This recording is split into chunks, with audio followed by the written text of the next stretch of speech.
Alec Gardner is General Manager responsible for the Teradata Advanced Analytics line of business in Australia and New Zealand, incorporating Teradata Asta, big data analytics solutions, and the Teradata partnership with key analytic partners such as SAS.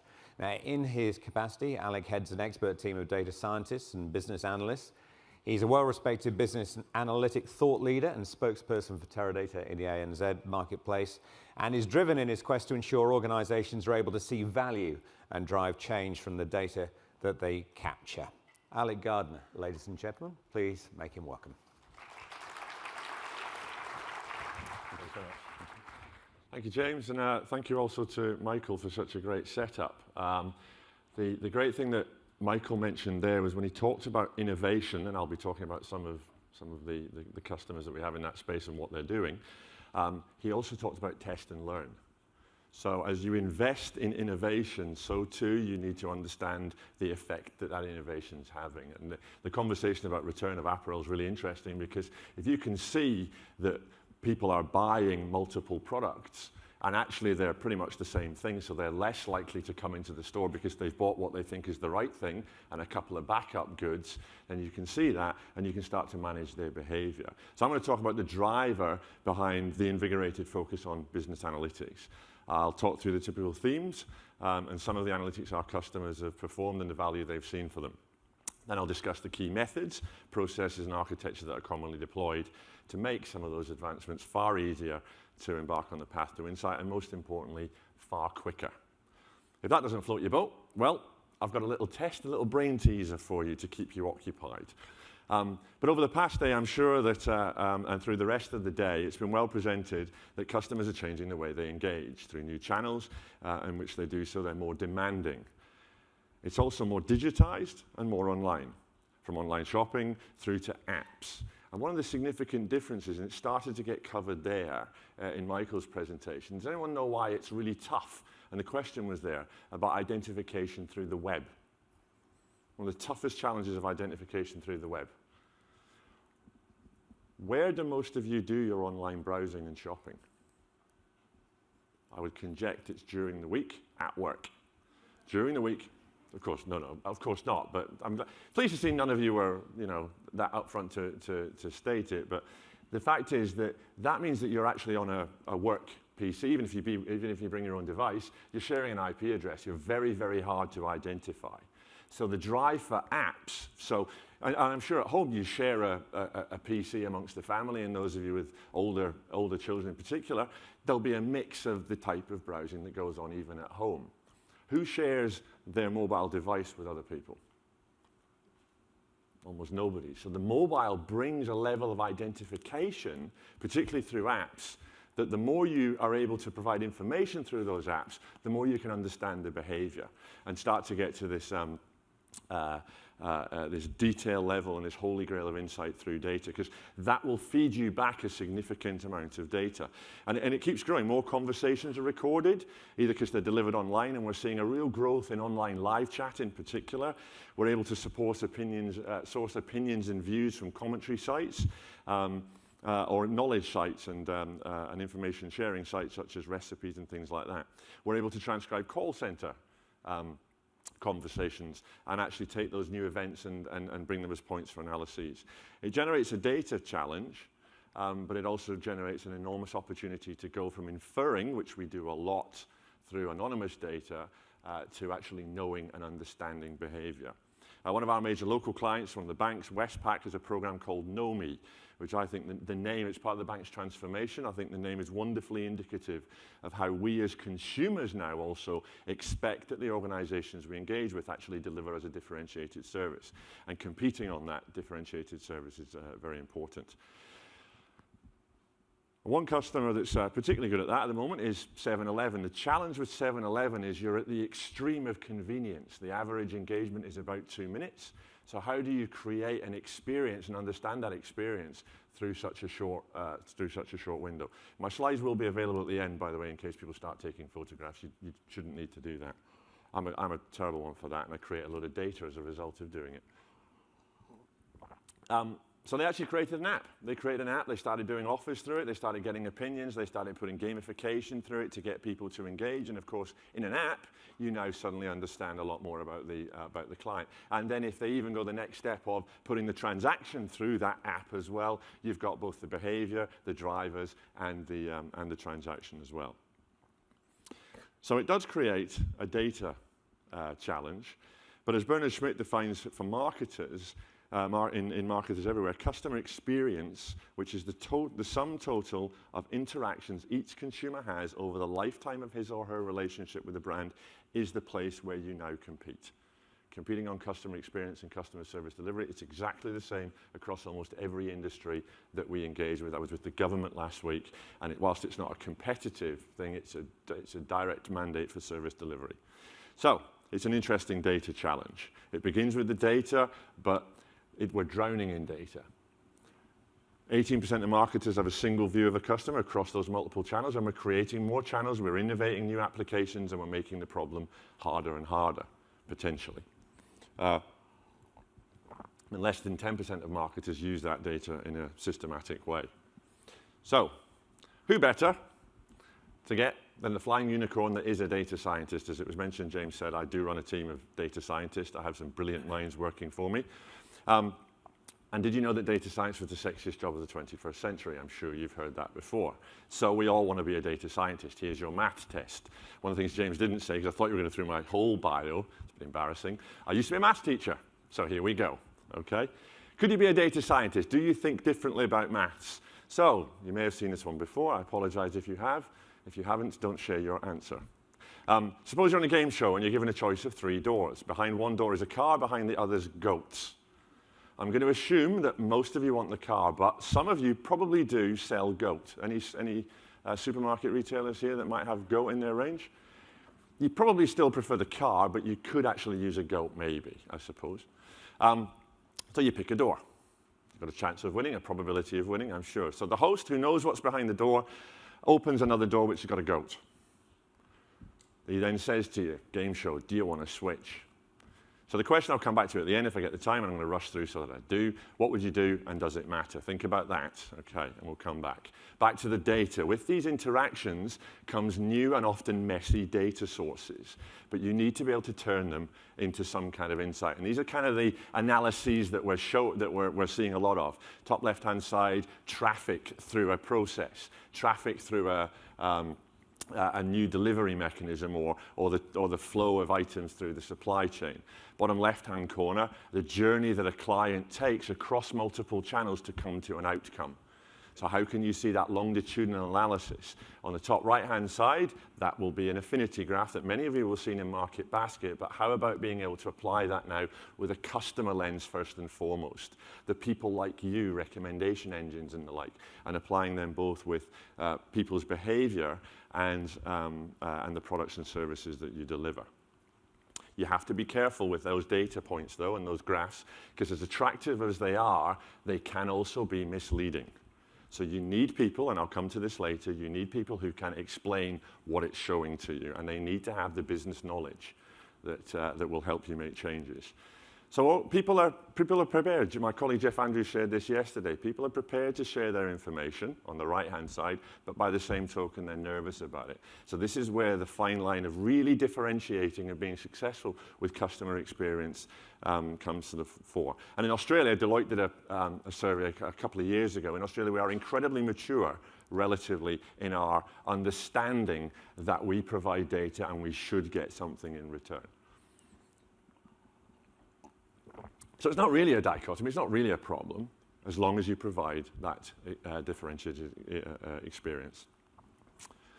And new sources of data are going to keep coming. People are going to keep sharing new data with us. They're going to allow us to be able to know more and more about their family, about their behaviors, about their preferences and the like. We see it all over the place. And it comes back to that return of apparel. If I share my measurements, which have changed dramatically recently, I hope you appreciate that. If I share my measurements, then I can be advised if I'm about to buy the wrong fit of jeans, because in particular, jeans apparel is a very expensive and high return item because it comes in so many different formats now and so many different cuts, and people do often buy the wrong cut and they just fall off you.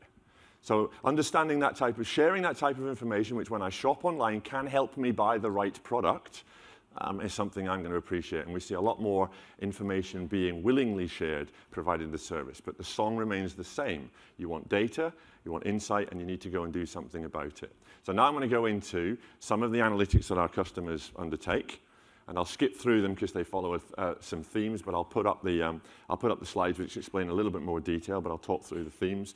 We'll go through different types of questions that are being asked, the methods that are being applied, the people and what they need to be able to do and how they need to be served, and a tiny bit on the technology. I promise a tiny bit on the technology. So particularly with analytic capability, you can take what you've got, and as an IDC research report I'll show later, and extend the scope of it. The beauty of extending the scope of existing analysis with new data is that if you do find something interesting, you can do something about it. The business can execute on market basket and range review because you know how to do that. You've been doing it for years. So if you enhance that further with more behavioral data, you can get an outcome. And we see a lot of smart organizations using existing processes with new data to build the justification to continue to invest in innovation and to continue to invest in the backbone that supports this type of analysis and the people that support this type of analysis. Once you understand behavior, you can go into a lower level of segmentation and then understand behavioral affinity and influencer from a people point of view. Affinity from a people and a driver point of view. Understanding a longitudinal path to purchase across multiple channels is incredibly valuable, particularly as you deploy more and more channels to market to drive the next best offer based on an event, and then understand how significant the innovation that you've delivered has been to the business, and that's where marketing attribution comes in. We've seen it really become a hot topic in financial services and telco because they've invested a huge amount into the digital channels over the last few years. Now people are starting to ask the question, well, it was obvious we were going to do it. Now we've done it. How valuable is it? And what can we stop doing? Because we haven't stopped doing anything, particularly in marketing. What can we stop doing now that we have these more effective channels? So being able to understand and analyze that's incredibly important. All of that then comes to the range. And bringing in new data sources, as I say, capturing and analyzing those new data sources. Right at the bottom, the mantra of analytics, fail fast. Anyone know what the opposite of fail fast is? It's not succeed quickly. Succeed slowly, sorry. It's not succeed slowly. The opposite of fail fast, the enemy of fail fast is fail slowly, because you will fail. A lot of the innovations that will come up will not be as valuable as many others. And a great example of that is the investment in particularly free Wi-Fi. Free Wi-Fi was great. It was trying to understand what people are doing, being able to see and understand what they do because you can get some information about them. Beacons have started to take that over, but more importantly, your 4G handset can pinpoint you a lot more accurately than any of the Wi-Fi devices in a shopping center, for example. So that's already been usurped, but it was worth investing in, it was worth testing, it was worth trialing, because the principle applies. So some of the examples, some of the specific pieces, we go into understanding sort of extending the market basket analysis. Michael laid this one up beautifully, and it is done in all of the major department stores, obviously. So bringing in data from online, from the physical store, and then actually even from the high-value personal shopper information. So starting to understand that, and then being able to see the path and pattern analysis across the 3 channels, actions taken there, for 2 years of data across 3 channels. That's a very, very significant data set. So the processing power is there as well to be able to see the longitudinal path. Again, filling this, first in basket, if you see what people are doing online, you can see what they went to first, and then what they might have looked at and not put in. And then you can start to understand it with a knowledge that that's the behavior you're seeing, and then be able to take that and infer that into the physical location as well. So understand what people are looking at, what they're buying, and how in the order they're buying, and then bring some of that knowledge, because it's true, because you can see the evidence of it, and then take that into the part of the business where you're relying on inference and prediction. Customer migration, starting to understand at a very detailed level, based on their behavior, based on their comments, based on their conversations, based on their spending patterns, obviously, how people are migrating over a long period of time through different segments. And you can take those segments down lower and lower and lower, and I'll touch on that in a sec as well. And then someone asked about beacons. Obviously, that's another method of being able to understand where people are. Click and collect is becoming very, very popular. In fact, I saw Grant O'Brien express surprise at how popular it's proving. But there's a massive market segment of particularly working parents, two-parent working families or single people who want the convenience of being able to order online and then pick up when I decide.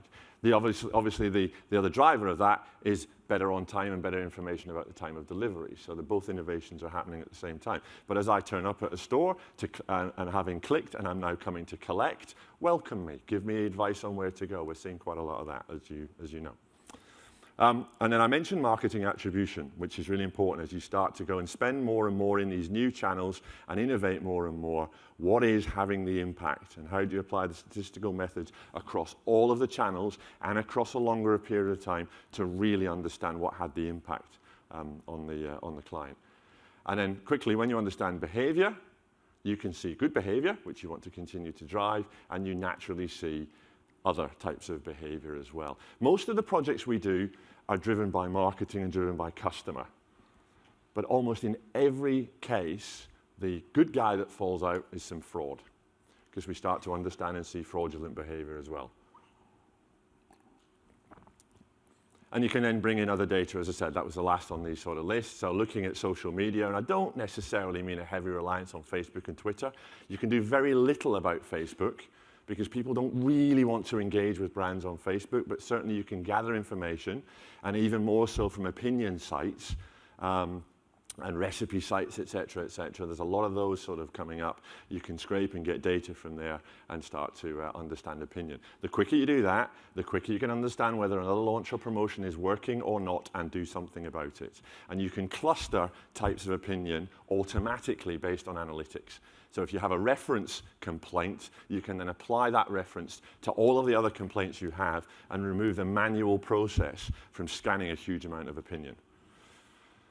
The questions, type of questions people want to ask now. There's a continuum as you move up through analytics that we've heard plenty about, moving from hindsight through to insight through to foresight. So going from descriptive analytics, what happened, the type of analysis and reporting that has been well done for years, continuing to advance that, continuing to bring new data into that type of analysis, but more importantly, moving into diagnostic and predictive, and then into prescriptive to try and drive people based on their path, based on their journey in particular, and the network to which they belong. How can you take them to the outcome faster? How can you differentiate that customer experience? And there's new types of analyses that come on. Many of those are well established and well versed, but particularly text mining, network analytics, and things like that are starting to come in. And the kinds of questions you move from: what were last season's most popular items? What brands do customers prefer? They're very interesting. The strategic questions: what combination of items will be most popular next season? Probably do that pretty well. But then how will we make existing customers buy into brands they've never shown an interest in? That's where the people side of collaborative filtering and recommendations come in. How can you drive people to the right place? Who will our new customers be in 6 months, and where will they come from? You look at analysis of cohorts through any means that you can get them and start to drive smaller segments to be able to be more targeted. And what communication channel shall we use for our high-value customers now that we've introduced a significant number of new channels?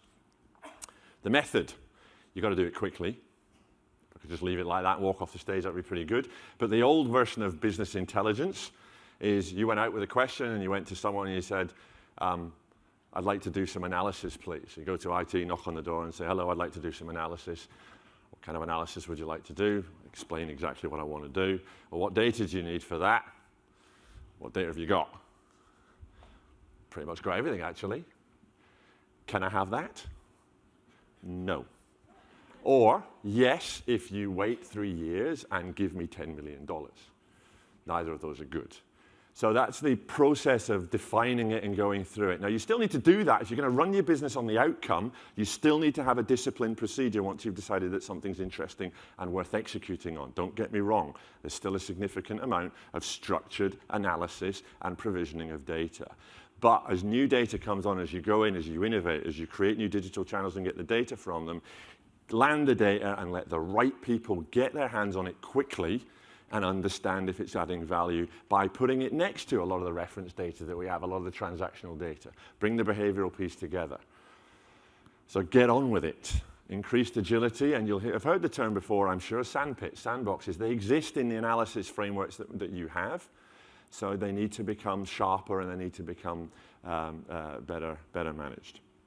So you go through this rapid exploration of getting data, preparing it, analyzing it, visualizing it, and you go round and round and round. And you need business analysts, but you need your business users engaged as well, so that you can fail fast, not fail slowly, and keep discovering more. Here's that IDC report that I showed. A really interesting thing on here, 58% of organizations started using new techniques, but only 33% with new data. So a lot of people do new techniques on existing data at a bigger scale. Okay, if you can run market basket across multiple years, across multiple seasons, across multiple categories, then you can start to get more insight. And as I say, build the business case. New KPIs and new metrics are really interesting, particularly in customer experience. Moving towards a customer effort score. That's probably for me the most interesting one that I see. How hard was it for the customer to get what they wanted? Because that shows the level of service that you got, and we can apply some quite sophisticated math to get a very simple answer around that. And it's certainly taking over from things like Net Promoter Score, which in my view has become something of a perverse indicator because it's easily manipulated. The people, the flying unicorns that are data scientists, I've already touched upon the classic type of analytics that we apply, and it's well established, and you'll have people in your organization that can do all of that. So my argument is you don't need to go out and find and chase down and capture flying unicorns. Turn your people, give them the tools and the capability, because they understand mathematics and they understand your business, to be able to start to do the new types of analysis. They need to be curious. They need to have intuition and be able to gather data and apply statistics to it. But most importantly, they need to be able to communicate the outcome. They need to be able to work in a team and get up in front of your business leaders and describe what they've done. You will get the slide. I'm about to hit click. Oh, you did it. Brilliant. Well done. No, good timing. Because this can happen. I'm a maths teacher. Show you're working. Because you get up and try and convince me to make a significant change in my business, and you can't tell me how you got it and where it came from, I'm not going to listen to you. Because I don't believe when you tell me there's a miracle. And I'm going to come back to that at the end with my maths test. Keep moving. The technologies. This is just a really interesting piece. On that truck in 1986, while I was still at school, is a terabyte data warehouse. So my argument is the industry's been through so many step changes that whilst this is so exciting, this new step change, you can evolve into it. You don't have to break the bank, and you shouldn't have to take too many risks. You can step and move into it by learning from others. So the three things that come through this big data piece: simple computing devices are inexpensive, beacons, RFIDs, and the like. Instead of capturing transactions and events, we can actually increasingly measure it directly. So what did happen as opposed to, or who is that person? Alec Gardner, he's married, he's very young. He has 3 children. Not just he has 3 children, but they are aged 7, 5, and 16 months, to get really down to the detail level and less than infer, actually really understand and know. And you have to address 5 key challenges. I've got to get this data and land it. I've got to apply new types of analyses to it, and I've got to find a cheap way of managing it and storing it. And the architecture exists to be able to do all of these things. Because you want to be able to go hunting in the haystack, and you're not going to find the needle every time you put your hand in. You're going to have to fail. You want to get your hand in and get your hand out, and get your hand in and get your hand out, and eventually you put your hand in and it'll cut. But if it takes 6 to 12 months and $1 million, I think I said 3 years and 10. And then getting past the so what to understand business value, being able to operationalize and execute on it, as I said. So We've been through a lot of transformational phases in the industry, I think, from back when we were individual, you go to your local shop and they'd have everything prepared for you for the week, moving into self-service retail, convenience, and then the consumerization of technology. Now we're into data-driven retail. The beauty of data-driven retail is it gives the opportunity for the individual service that came right before all of this, understanding who I am and what I'm doing. So you can take that information and not just have transactions and interactions, not just transactions, but also interactions, browsing, and opinion. Not just a planned outbound activity, but inbound and increasingly real time. Taking that data-driven retailing and almost going full circle back into the one-to-one piece. There's some interesting reading, particularly on that right-hand side, the intention economy, about vendor-managed, customers vendor managing and putting themselves open to buy, and markets around that sort of piece that I think are really interesting to the market. And Michael even touched on a couple of those. And organizations want to compete on customer experience. Now the math doesn't add up here, I'll tell you that now. Okay, 2/3 of companies cannot be above average. Well, depending on how you declare average, I suppose. But the fewer than 50% of companies think that their experience capabilities are superior. It's probably why there's the panic and a little bit of the hype adding to that panic and going into a vicious circle. Actually, people want to be able to develop an experience. So you've got to get into discovery, you've got to let people test and learn and play and innovate, and the data and analytics can support that, and you need to get some data scientists. So, there we go. Suppose you're on a game show, you're given the choice of 3 doors. Behind one door is a car, behind the other is goats. You pick a door. Let's say you pick number 1. What's the probability of being right? Everybody's okay with that, I hope. Okay, so then the host, who knows what's behind the door, opens another door, say number 3, and there's a goat. Okay, so you chose number 1, and he's showing you number 3 is a goat. He says, okay, you chose number 1. Do you want to switch? Do you want to go to number 2? What would you do, and does it matter? Who would switch? And who would stick? Some people refuse to put their hand up, but most people did. That's brilliant. A lot of the conferences I go to, people just hide. Because you think that you should be switching, otherwise I wouldn't be up here. You should switch. Do you believe me? I'm a maths teacher. I've got a degree in maths. I have unicorns working for me. I'm right. Do you believe me? You should switch. So I have to convince you, right, which I now will, okay? It's called posterior, and it's part of Bayesian theory, okay? The important piece that came in there that the right kind of mathematician will spot is that the host knows what's behind the doors. Okay? So we'll work it through. Player picks car, probability 1 in 3. Okay? So the car's behind there, you pick the car, switching does lose, admittedly. Okay? Player picks goat A, the host has to open the 3rd door. Okay? Switching wins. Player picks goat B, the host has to show the goat, so he shows the 2nd gate. So switching wins again. There are 3 scenarios. And the key point is he knows what's behind the door. That's the extra information that you had. Okay? It's called, well, they call it the Monty Hall problem because Monty Hall was the game show. And the lady that first created all the drama around this was a lady called Marilyn Vos Savant. You can have a look at it. Still, people argue about it now. And it wouldn't be much of a game if he showed you the car. He has to show you the goat. That's the key piece of information. Okay, so I conclude with saying, develop the right people. They exist in your organization. If you give them the right capabilities, you give them the right data, you give them the right tools, they can support all the innovation you're doing, but you've got to give them the latitude and you've got to give them the time and give them the ear. And with that, I say thank you very much.